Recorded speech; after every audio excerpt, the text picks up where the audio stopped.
Okay, welcome to February 18th, second day in a row with the high temperature up around 64 at the Wheeling, Ohio County Airport. Can't complain too much about that.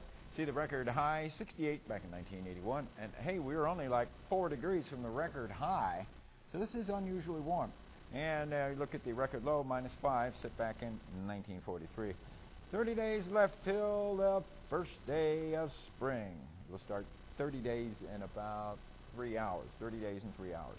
Well, there you go. The cooler air is beginning to come in. You can see this green line here.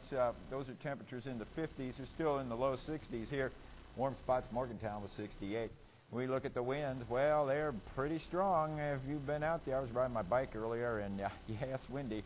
17 to 28 miles an hour. We had a wind gust just a couple minutes after noon of 38 miles an hour. I'm trying to push this button here. It's not clicking real well. A few spotty showers. I think most of us have been dry, and we're probably going to stay dry until late Sunday.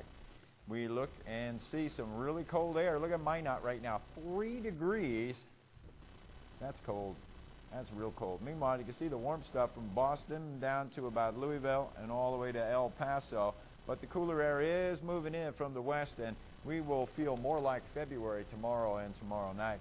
And then look at all these winter weather advisories. The bright blue are wind advisories. Laurel Highlands down to northern Shenandoah Valley, all the way up into New York and New England. Also wind advisories, Michigan, Wisconsin, upper peninsula of Michigan as well. Winter storm watches for parts of Wisconsin, Minnesota, into North Dakota, a little bit of Nebraska. And then as expected, those higher elevations out in the west getting real winter-like weather. You can see another new storm system now moving into the west coast. That's the one that will be getting us wet Sunday night into Monday. And now we're trying to advance this thing. It's not working real well. Well, there we go. There's our predictor. The cold front has moved through, but it really hasn't cooled things off yet. But high pressure will be moving in our way. That's that blue H, and it comes in. And by tomorrow afternoon, it's looking pretty good. Could be some snow flurries just to the north of our area tomorrow morning, but not expecting anything around here. Now, predictor here is a little fishy. I don't think we're going to be dealing with any snow or sleet. It's just defying the physics.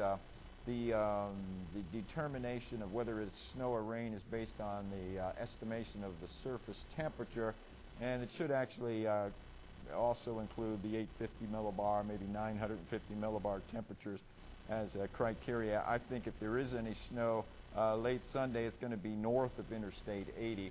For us, we'll be looking at some light showers, but the rain could be coming down pretty good when you get up Monday morning.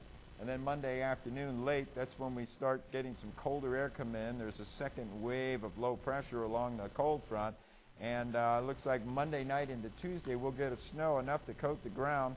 Might be looking at an inch or two. It's a possibility. And then we have cold Canadian air coming into the area. You can see it there on Tuesday morning. This thing. Yeah, I don't know. And then here's our high pressure kind of settling over the area. It's going to be kind of cold, and we've got that. That's what we show. Clicking the button. Clicking the button. That takes us to the 7-day forecast. And so we'll show snow Monday night into Tuesday. If we wake up with snow coating the ground and it's all over the place, it'd be Tuesday morning would be the morning. Other than that, it looks like highs generally in the 40s, lows generally near or below freezing. It looks like Sunday night into Monday morning will stay above freezing, but notice how cold it gets. I mean, this isn't unusually cold. The average low by next week will be 23, 24, so it will be a little bit colder than average. And then we've got one day where it's going to be kind of cold, and that's the day we wake up with snow on the ground. And then most, if not all, of that snow will melt in a day or two after it falls, maybe even in less time than that. Could be gone by the late afternoon on Tuesday.